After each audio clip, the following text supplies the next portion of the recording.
Hello beautiful people. आज मैं आप लोगों को स्टोरी बताऊंगी can we be stranger again की। और ये स्टोरी काफ़ी लंबी है तो इसको मैं ट्राई करूंगी कि हर एक पॉइंट को मैं टच करूं। तो ये स्टोरी है 2020 की, जब लॉकडाउन लगा हुआ था, कोविड था। तो उस टाइम देव का एडमिशन होता है क्रिस्ट कॉलेज में, और हर जगह लॉकडाउन था तो इसकी वजह से हर किसी को गूगल मीट से ही अपनी क्लासेस लेनी पड़ती थी। तो देव बहुत एक्साइटेड होता है नए लोगों से मिलने के लिए, न्यू बॉन्ड बनाने के लिए। तो कुछ दिन तक तो ये ऑनलाइन क्लासेस चलती हैं। उसके बाद ये लोग को एक असाइनमेंट मिलता है जहाँ पे ये लोग को पूरी क्लास की फ़ोटो लेके उसका एक कोलैज बना के इंस्टाग्राम पे अपलोड करना होता है। जिस क्लास के वो कोलैज पे ज़्यादा लाइक्स आएंगे उनको प्राइज़ मिलेगा। तो ये असाइनमेंट होता है। तो ये असाइनमेंट 5 लोगों के बीच में डिवाइड होता है कि 5 लोगों को ये रहता है कि आप लोग को 10-10 लोगों की फ़ोटो कलेक्ट करनी है पूरे क्लास में से। तो देव भी उसमें रहता है। तो देव का जो होता है ना, 9 पीपल जो होते हैं वो फ़ोटो सेंड कर दिए होते हैं, सिर्फ एक लोग रह जाते हैं। तो वो उसके पास मैसेज करता है। पहले तो उसको बहुत स्ट्रेंज लगता है कि किसी स्ट्रेंजर के पास ऐसे मैसेज करके उसको फ़ोटो मांगना, लेकिन फिर वो कर देता है। तो फिर जब वो मैसेज करता है तो वहाँ से रिप्लाई भी आता है कि हे देव, मैं फ़ोटो सेंड करती हूँ। जो फ़ोटो आता है उसमें एक लड़की होती है, वो पर्पल कलर की साड़ी पहने होती है, जिसको देख के देव को बहुत पसंद आ जाती है। बहुत प्यारी लग रही होती है, बहुत अट्रैक्टिव लग रही होती है। तो फिर ये लोग का कोलैज बन जाता है। उसके बाद ऐसे ही क्लासेस चलती रहती है, ये लोग की फ्रेंडशिप थोड़ी स्ट्रॉन्ग होने लगती है। फिर आता है देव का बर्थडे 14 अक्टूबर को। तो देव के जो फ्रेंड्स होते हैं वो देव के लिए बर्थडे सरप्राइज़ प्लान करते हैं गूगल मीट पे। वहाँ पे हर कोई होता है, क्लास के ऑलमोस्ट सारे लोग होते हैं, लेकिन देव को एक ही इंसान का वेट होता है। वो थी अवंतिका, वो पर्पल साड़ी वाली लड़की। तो पवनी ये देख के समझ जाती है कि ये उसका वेट कर रहा है। तो वो जाके अवंतिका से रिक्वेस्ट करती है कि आज देव का बर्थडे है, तुम आके उसको विश कर दो। तो फिर अवंतिका मान जाती है, वो आती है, देव को विश करती है। जब वो आके देव को विश करती है तो उससे देव बहुत खुश हो जाता है। फिर धीरे धीरे फिर उसके बाद ना, जिस दिन इसका बर्थडे होता है, रात में हर कोई मैसेज किया होता है, उसी में एक अननोन नंबर भी होता है। तो वो उस नंबर को देखता है। फिर उसको पता चलता है कि ये तनिष्का है, जो हमारे क्लास में सबसे लेट ज्वाइन हुई है। और फिर धीरे धीरे देव, अवंतिका और तनिष्का का व्हाट्सएप पे बात करते करते बॉन्ड थोड़ा स्ट्रांग हो जाता है। फिर आता है दिसंबर, जब लॉकडाउन हट जाता है, कॉलेजेस ओपन होने लगते हैं। तो फिर ये लोग कभी कॉलेज ओपन हो जाता है तो देव जाता है बैंगलोर, अपना वही पीजी वगैरह देखता है। और वो एक दिन पहले ही अवंतिका और तनिष्का से कॉलेज पहुंच चुका होता है। तो वो बहुत एक्साइटेड होता है अवंतिका से मिलने के लिए। फिर दूसरे दिन जब अवंतिका आती है तो ये बहुत एक्साइटेडली मिलता है। फिर बातें ये लोग करते हैं। फिर ये लोग जाके ना कैंटीन में जब बात कर रहे होते हैं, तभी अभी अवंतिका के कॉल पे तनिष्का की कॉल आती है। तो ये दोनों तनिष्का को गेट पे लेवाने जाते हैं। तब इसको पता चलता है अवंतिका और तनिष्का दोनों बेस्ट फ्रेंड्स हैं, और ये दोनों एक साथ एक पीजी शेयर कर रही हैं, जो कि इसके पीजी से थोड़े ही दूर पे है। तो ये सुन के बहुत खुश हो जाता है। फिर धीरे धीरे अवंतिका के साथ देव का जो बॉन्ड होता है बहुत स्ट्रांग होने लगता है। फिर एक दिन देव सोचता है ना उसको प्रपोज़ करने के लिए। तो उसको समझ नहीं आता है कि वो प्रपोज़ कैसे करेगा। वो बहुत फ्रस्ट्रेटेड हो जाता है। तो फिर वो सोचता है तनिष्का को कॉल करने के लिए, ताकि वो कोई आइडिया दे देगी। तो वो तनिष्का के पास जब कॉल करता है तो उसको बताता है कि मैं उसको अवंतिका को प्रपोज़ करने वाला हूँ। तो तनिष्का उससे बोलती है कि अभी मत करो, टेक योर टाइम, थोड़ा सोच लो, उसके बाद करना। ये सुन के देव को बहुत गुस्सा आता है कि ये अवंतिका के लिए इतना ओवर प्रोटेक्टिव क्यों है। लेकिन फिर देव उसकी बात नहीं सुनता है। दूसरे दिन देव उसको, अवंतिका को एक रेस्टोरेंट में बुलाता है जहाँ पे ये लोग रेगुलर मिला करते थे। वहाँ पे ये उसको प्रपोज़ कर देता है। फिर धीरे धीरे चीज़ें अच्छा ही चलने लगती है दोनों के बीच में। ये दोनों रिलेशनशिप में आ जाते हैं। और अवंतिका इसको मना की होती है कि हम दोनों अपने रिलेशनशिप के बारे में किसी को नहीं बताएंगे। तो किसी को भी नहीं पता होता, यहाँ तक कि तनिष्का को भी। फिर कोविड वापस आ जाता है, कॉलेजेस फिर से बंद होने लगते हैं। तो कॉलेज बंद होने से एक दिन पहले देव सोचता है कि अब पता नहीं कब हम लोग मिलेंगे, इसलिए थोड़ा इंजॉय कर लेते हैं, थोड़ा पार्टी कर लेते हैं।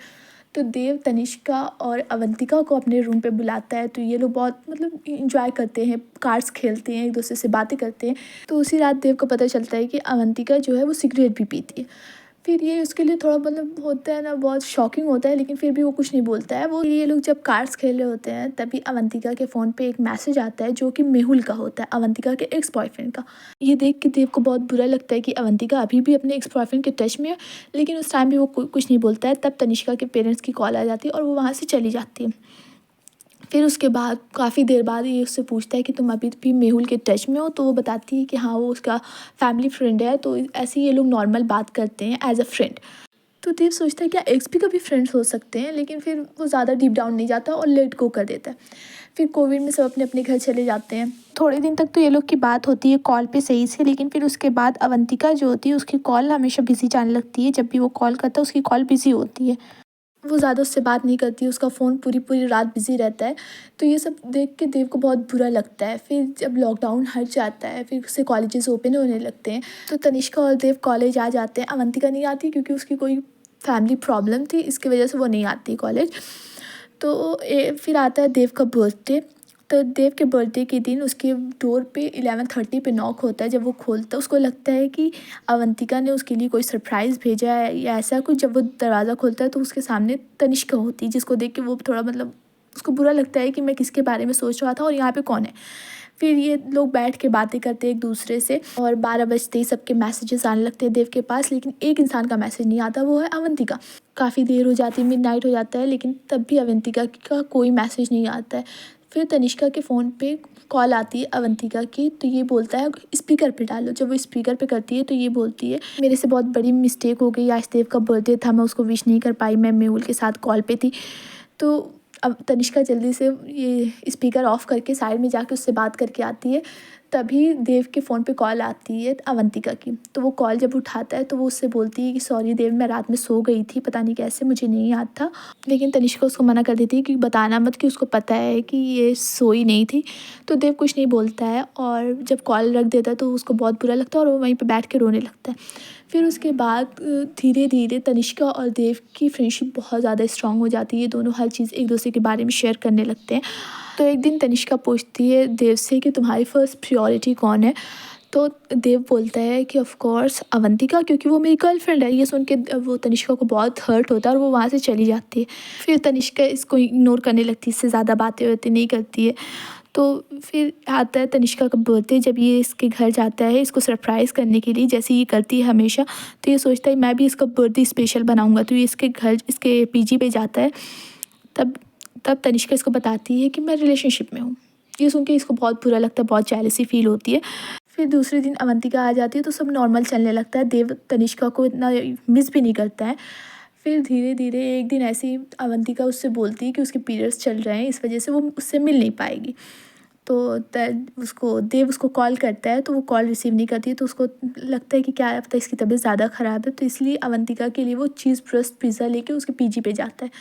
जब वो अंदर जाता है तो उसको पता चलता है कि अवंतिका का एक्स बॉयफ्रेंड भी वहाँ पे है। तो ये देख के उसको बहुत गुस्सा आता है। वो वहाँ पे बहुत मतलब गुस्सा करता है, उसके ऊपर चिल्लाता विल्लाता है और फिर वहाँ से चला जाता है।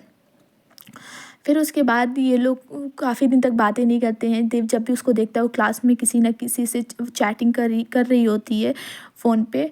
तो एक दिन देव उससे मैसेज करके बोलता है कि क्या हम मिल सकते हैं। तो वो बोलती है लास्ट टाइम। तो वो बोलता हाँ। फिर आती है तो उससे पूछता है कि तुम और मेहुल एक साथ क्या कर रहे थे। तो वो बोलती है कि मैं तुमको बताना नहीं चाहती थी, तुमको हर्ट होता, तुम ऐसे रिएक्ट करते, इसी चीज़ के डर से मैं तुमको नहीं बता रही थी। तो वो बोलता है कि ठीक है, अगर ऐसा कुछ है तो फिर हम इसको प्राइवेट क्यों रखें हैं, हम इसको तो पब्लिक भी कर सकते हैं ना अपने रिलेशनशिप को। तो वो बोलती है नहीं, तुम जानते हो मेरी मदर कैसी हैं, और अगर मेहुल को पता चलेगा वो जाके मेरी मदर को बता देगा और बहुत ज़्यादा मिस क्रिएट हो जाएगा, जो कि मैं नहीं चाहती हूँ। तो इसको लगता है मे भी ऐसा कुछ हो। फिर उसके बाद ये लोग के बीच सब नॉर्मल चलने लगता है। फिर आता है इंटर्नशिप। तो इंटर्नशिप के लिए सबको अलग अलग जगह पे जाना था। तो अवंतिका का सिलेक्शन हुआ होता है राजस्थान में। तो फिर ये लोग चले जाते हैं। फिर ज़्यादा बातें इससे नहीं होती अवंतिका से, बहुत थोड़ी बातें होती हैं, और जो भी होती हैं वो इसी एकेडमिक स्टडीज़ को लेके होती है, प्रेशर को लेके होती है कि कितना प्रेशर है ये लोग के ऊपर। फिर जब इंटर्नशिप ख़त्म हो जाती है, ये वापस आता है तो अवंतिका से बोलता है मिलते हैं। तो अवंतिका बोलती है ठीक है। ये लोग मिलते हैं तो ये इसके लिए फ्लावर और चॉकलेट्स लेके आता है। तो ये लोग जब मिलते हैं तो ऐसी बातें करते करते फिर थोड़ा इंटीमेट होने लगते हैं। तभी इस अवंतिका के नेक पे इसको हिक्की दिखती है, लव बाइट, जिसको देख के इसको बहुत गुस्सा आता है। तो वो पूछता है ये क्या है। तो वो बोलती कीड़े ने काटा होगा। तो ये बोलता है कि मैं इतना पागल नहीं हूँ जिसको कीड़े के काटने का और हिक्की में फ़र्क ना पता हो। तो वो पूछता है क्या ये मेहुल ने किया है। तो उसको खींच के चाटा मारती है और वहाँ से चली जाती है। तो ये लोग के बीच सब कुछ ख़त्म हो गया होता है। फिर आता है देव का बर्थडे, जहाँ पे उसके सारे फ्रेंड्स हर कोई होता है, लेकिन अब तनिष्का नहीं होती है। तनिष्का को हमेशा मिस करता है, क्योंकि वही एक उसकी फ्रेंड थी जो उसको बहुत अच्छे से समझती थी। तो 11:30 पे उसके डोर पे नॉक होती है। तो जब ये दरवाज़ा खुलता है तो वहाँ पे तनिष्का होती है, जिसको देख के वो बहुत खुश हो जाता है। फिर ये लोग बातें करते हैं, वो मेहुल के बारे में पूछती है, वो बताती है कि बहुत अच्छा है ये वो। दिन आता है कॉलेज का लास्ट डे, जब ये अवंतिका से मिलता है और पूछता है कि अब तो सच बता दे। तो वो बोलती है हाँ वो मेहुल था, और सारी बातें उसको बताती है। फिर उसके बाद कॉलेज ख़त्म हो जाता है। फिर कॉलेज ख़त्म होने के बाद जब ये लोग ब्रेक में घर गए वो होते हैं ना, तभी तनिष्का और देव की फ्रेंडशिप फिर से स्टार्ट हो जाती है। वो लोग फिर से बातें करने लगते हैं और देव का प्लेसमेंट हुआ होता है आईएमटी गोवा में। तो वो वहाँ से अपना एमबीए की डिग्री ले रहा होता है। ये सब चीज़ें नॉर्मल चल रही होती हैं। अवंतिका भी देव की लाइफ से चली गई होती है। तो देव और तनिष्का सिर्फ रह जाते हैं, जिसकी एक बॉन्ड धीरे धीरे बहुत स्ट्रॉन्ग होने लगता है। और अब देव उसको एज अ फ्रेंड नहीं देखता है, वो उसको उससे ज़्यादा बढ़ के चाहने लगता है। तो एक दिन ये लोग को सोशल सर्विस का टास्क मिलता है, जिसके लिए इसको राजस्थान जाना था। तो ये तनिष्का को बताता है कि मेरा राजस्थान में सिलेक्शन हुआ है। तो ये तनिष्का बोलती है कि ये उसके पास घर से थोड़ी ही दूर पे। तो ये बोलता है चलो मिलते हैं। तो फिर ये जब जाता है तो वहाँ पे सबको मना के, जो उसके ग्रुप के लोग होते हैं उसको मना के ये चला जाता है तनिष्का से मिलने के लिए। तभी ये लोग मिलते हैं, 2-3 दिन बहुत इंजॉय करते हैं। तो एक दिन रात में ये उससे बोलता है तनिष्का से कि मैं तुमको एज़ अ फ्रेंड अब नहीं देखता हूँ, मैं उससे ज़्यादा तुमको चाहता हूँ।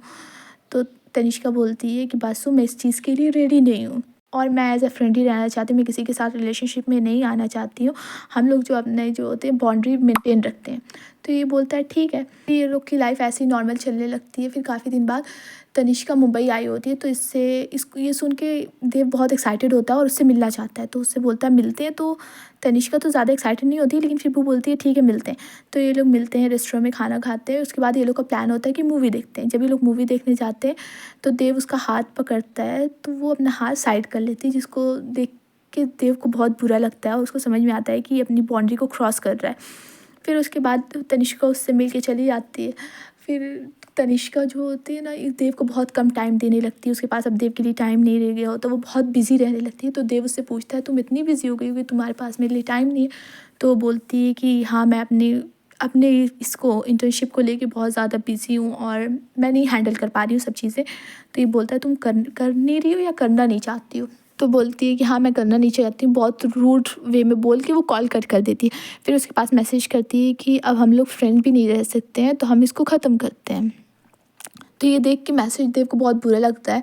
फिर उसके एक दिन बाद देव के पास मैसेज आता है can we be stranger again. ये देख के देव बहुत हर्ट होता है, उसको बहुत बुरा लगता है, लेकिन वो कुछ नहीं बोलता है। फिर आता है देव का बर्थडे, जो कि होता है 2024 में। हर किसी का मैसेज आता है, तनिष्का का नहीं आता। और ये तनिष्का के मैसेज का वेट करता है, लेकिन वो उसको मैसेज नहीं करती। फिर रात में मिडनाइट इसके पास एक अननोन नंबर से कॉल आती है। इसको लगता है कि मे बी ये तनिष्का हो। ये बहुत एक्साइटेडली कॉल उठाते हैं तो इसको पता चलता है ये अवंतिका थी। अवंतिका इससे सॉरी बोलती है, अपोलोजाइज़ करती है अपनी हर चीज़ के लिए। फिर ये लोग थोड़ा बहुत अपने बारे में शेयर करते हैं और फिर कॉल रख देते हैं और यहाँ पे स्टोरी ख़त्म हो जाती है। तो ये स्टोरी उस पे ना कि कभी जो आपके लाइफ पार्टनर होता है वो कब स्ट्रेंजर बन जाए किसी को नहीं पता होता है। लाइफ बहुत अनएक्सपेक्टेड होती है और किसी चीज़ का एंड होना एक न्यू बिगनिंग का की होप होता है। और हाँ, इसके अलावा एक और मैं ज्ञान इसमें ऐड करना चाहूँगी कि इस स्टोरी को देख के और भी बहुत सी लाइफ में स्टोरीज़ होती हैं जो हम लोग देखे हैं। उससे ये पता चलता है एक्स ऑलवेज कम्स बैक। तो इसका मतलब ये नहीं है कि अगर आपका एक्स आपकी लाइफ में वापस आ गया तो आप बहुत खुश हो जाओ, माय गॉड, नहीं, बिल्कुल नहीं, ऐसा बिल्कुल नहीं करना है। वो इसलिए आते हैं ताकि वो ये देख सके कि आप उनके बिना खुश हो या नहीं। वो इसलिए नहीं आते हैं कि उनको आपकी वर्थ का पता चल गया या उनको आपकी इम्पोर्टेंस रियलाइज़ हो गई, नहीं। और अगर उनको पता चल गया कि आप उनके बिना खुश नहीं हो, तो वो जो आपका डिप्रेशन लेवल 5% है ना, वो 95% करके जाएंगे वापस, और जो आपकी सिचुएशन होगी उसको और भी ज़्यादा वर्स्ट बना देंगे। तो इसलिए करना क्या है, अगर एक्स वापस आए तो उसको बताओ कि हम इतने खुश हैं तुम्हारे जाने के बाद। तुम जो पनौती इंसान थे जिसके जाने के बाद मेरी लाइफ बहुत अच्छी चलने लगी, मैं बहुत सक्सेसफुल होगी, ताकि तुम्हारी खुशी को देख के ना वो बंदा खुद डिप्रेशन में चला जाए। चलो आज के लिए बस इतना ज्ञान। Meet you in next video. Bye.